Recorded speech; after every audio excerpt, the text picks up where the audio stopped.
அதிகாரம் வசனங்கள் 1 முதல் 12 முடிய. நெகேமியா 8ஆம் அதிகாரம் வசனங்கள் 1 முதல் 12 முடிய.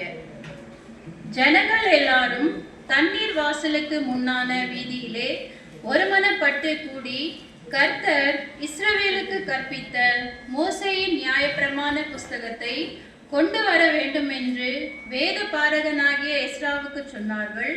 அப்படியே 7ஆம் மாதம் 1 தேதியில் ஆசாரியனாகிய எஸ்ரா நியாயப்பிரமாணத்தை புருஷரும் ஸ்திரீகளும் கேட்டு அறியத்தக்க அனைவரும் ஆகிய சபையின் முன்பாக கொண்டு வந்து தண்ணீர் வாசலுக்கு முன்னான வீதிக்கு எதிரே இருந்து காலமே தொடங்கி மத்தியானம் மட்டும் புருஷருக்கும் ஸ்திரீகளுக்கும் கேட்டு அறியத்தக்க மற்றவர்களுக்கும் முன்பாக அதை வாசித்தான்.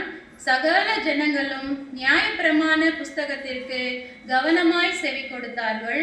வேத பாரகனாகிய எஸ்ரா அதற்கென்று மரத்தால் செய்யப்பட்ட ஒரு பிரசங்க பீடத்தின் மேல் நின்றான்.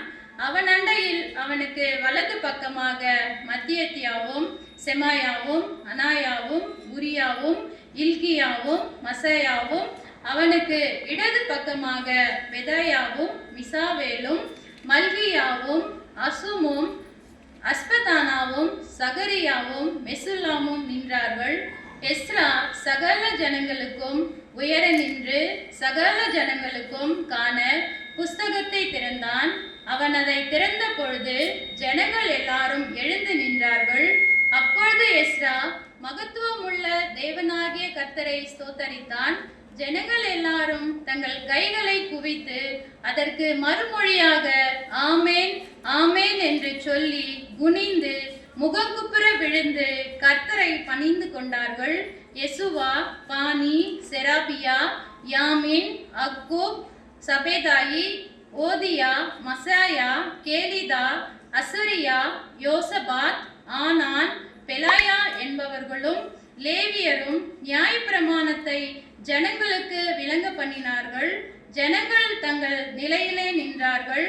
அவர்கள் தேவனுடைய நியாயப்பிரமாணத்தை நியாயப்பிரமாண புஸ்தகத்தை தீர்க்கமாய் வாசித்து அர்த்தம் சொல்லி வாசித்ததை அவர்களுக்கு விளங்க பண்ணினார்கள். ஜனங்கள் எல்லாரும் நியாயப்பிரமாணத்தின் வார்த்தைகளை கேட்ட பொழுது அழுதபடியால் திர்ஷாதா என்னப்பட்ட நெகேமியாவும் வேத பாரகனாகிய எஸ்ரா என்னும் ஆசாரியனும் ஜனங்களுக்கு விளங்க காட்டின லேவியரும் சகல ஜனங்களையும் நோக்கி, இந்த நாள் உங்கள் தேவனாகிய கர்த்தருக்கு பரிசுத்தமான நாள், நீங்கள் துக்கப்படவும் அழவும் வேண்டாம் என்றார்கள். பின்னும் அவன் அவர்களை நோக்கி, நீங்கள் போய் கொழுமையானதை புசித்து மதுரமானதை குடித்து ஒன்றுமில்லாதவர்களுக்கு பங்குகளை அனுப்புங்கள். இந்த நாள் நம்முடைய ஆண்டவருக்கு பரிசுத்தமான நாள், விசாரப்பட வேண்டாம். கர்த்தருக்குள் மகிழ்ச்சியா இருப்பதே உங்களுடைய பலன் என்றான். லேவியரும் ஜனங்கள் எல்லாரும் அமர்த்தி, அழாதிருங்கள், இந்த நாள் பரிசுத்தமான நாள், விசாரப்பட வேண்டாம் என்றார்கள்.